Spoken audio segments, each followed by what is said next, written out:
So pansin nyo yung stair natin. Ito yung controversial na stair o yung hagdan ng para dun sa may entrance natin.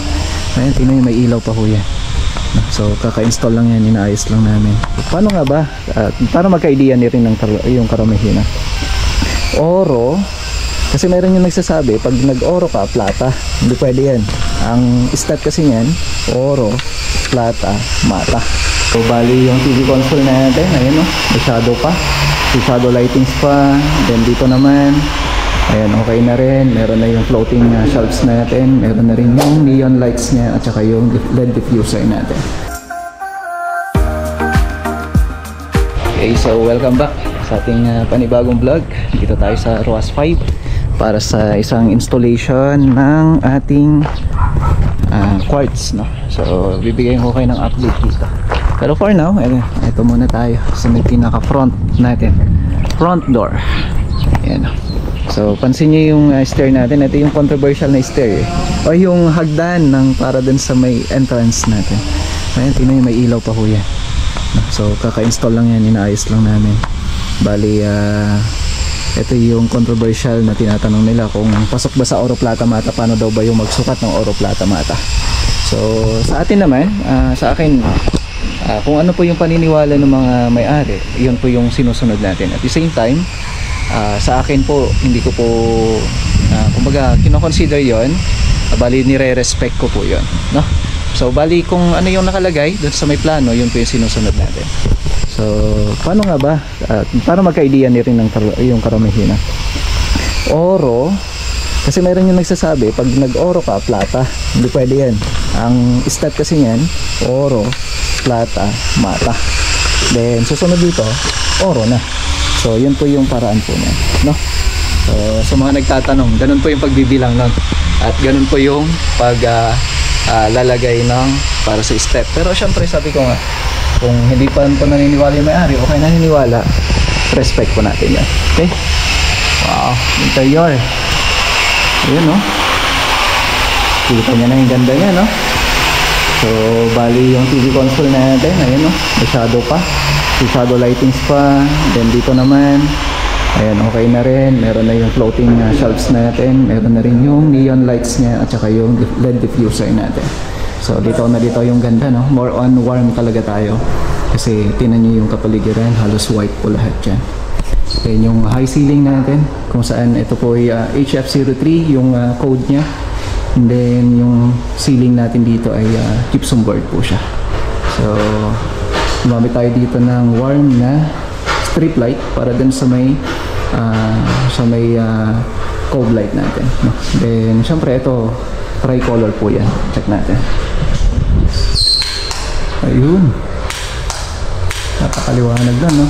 Ayun yung pinakamaliwanag niya. So yung wall natin, sa mga nagtatanong, ito yung metal ash po yan gamit natin. So dito installation tayo para sa quartz natin. Ayun. So gamit namin dyan yung gluta white. So gluta white po yan. So standard na sukat na kinuha namin dito, 110 cm. Tapos ito yung haba niya, nasa 170 cm, no? So ito, lalagyan namin to ng fluted panel. So yun na po yung lalagyan namin na susunod kasi tinatapos lang namin to para malinis siya. And then dito naman, yan, so nagbabacking na lang ho kami. So tingnan nyo, napakaganda niya, no? Then install na lang ho namin din yung backsplash, yung cooktop, ayan. Tapos yung sink na lang natin. So meron na rin tayo dito yung ating range hood. So yung ibang mga accessories dito, like yung sa may pull-out basket nyo, nandiyan ang lahat. I-install lang naman na natin. Then kung makikita nyo to, ayan, so may wine shelves natin. So lahat yan may mga ilaw. Ito gamit namin dyan, neon lights, no? So yan po yung kinabit natin. Then dito LED diffuser na ho siya. Tapos neon lights. So napakasimple lang niya. Ganito lang siya kasimple, no? Then dito naglagay na rin tayo ng ilaw. Ayan, so clearing na ho tayo dito sa project, no? Bali yan yung susunod na gagawin natin dito. Saan ba yung switch niya? Nandito ako sa switch niya kung asan. So papacheck ko yan kung paan. At hindi ko mahanapan. Ayan, ilaw natin. Okay. So dito okay naman na lahat. So yan lang naman na yung para dun sa may kitchen natin. Ibaba lang natin para picturean ko para makita.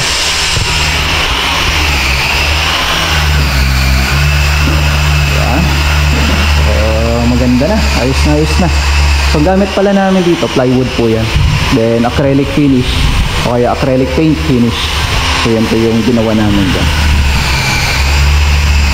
So siguro mag-adjust na lang kami sa ilaw. Kasi ito napili ng client natin na ilaw o kaya binili nila, papadjust ko na lang yung sakali para naman mas maging maganda pa, mas maliwanag kung sakali, tapos yung drop light na lang doon kung sakali.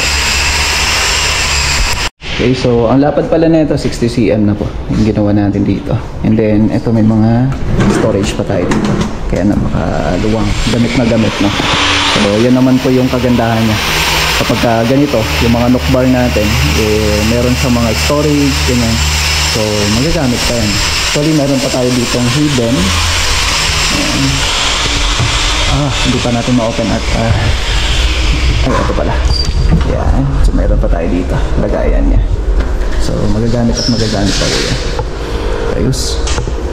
So yan. So, bali binabuffing na lang natin ang buo yan, yan okay na. At nag-install lang naman na tayo. Yung high ceiling natin okay na. So dito naman TV console natin. Ayos. So, maganda na mga kamusta. So abangan nyo na lang to. At sa mga susunod na araw turn over na natin dito sa project. So bali magiging clearing, okay, mag-clear na lang tayo dito. Then turn over na tayo, naayos na lahat. So tara, pasyalan din natin yung Wackle project natin. I mean sa Bagahabag, kasi nandiyan na yung ulan, lakas ulan. Ang problema natin kapag mga projects natin nasa labas, bali yung problema natin ulan, kaya puntahan natin para makita natin kung ano yung sitwasyon doon. Pasilip ko na rin sa inyo.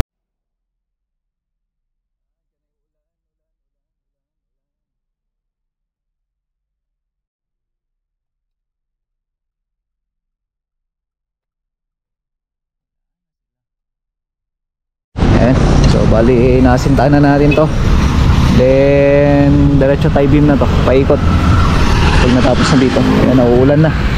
So, bali ito yung problema natin kapag sabi ko nga pagka outdoor yung trabaho natin, tayo na sa labas.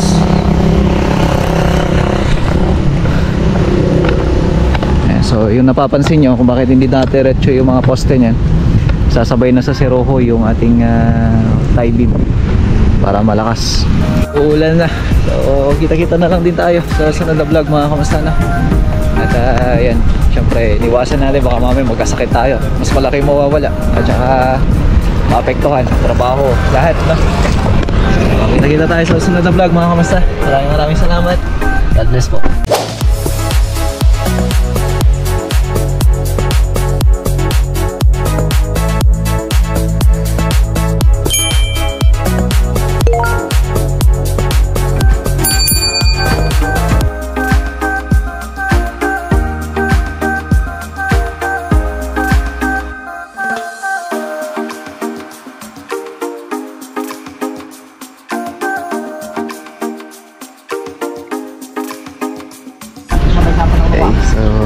Update tayo dito. Nandito na tayo sa La Trinidad Benguet project natin, no? So ito na yung PVC board natin. Bale dito natapos na yung tiles natin, and may mga PVC board pa tayo dito, fluted panels. Ito na nga po yung cabinet natin dito sa baba.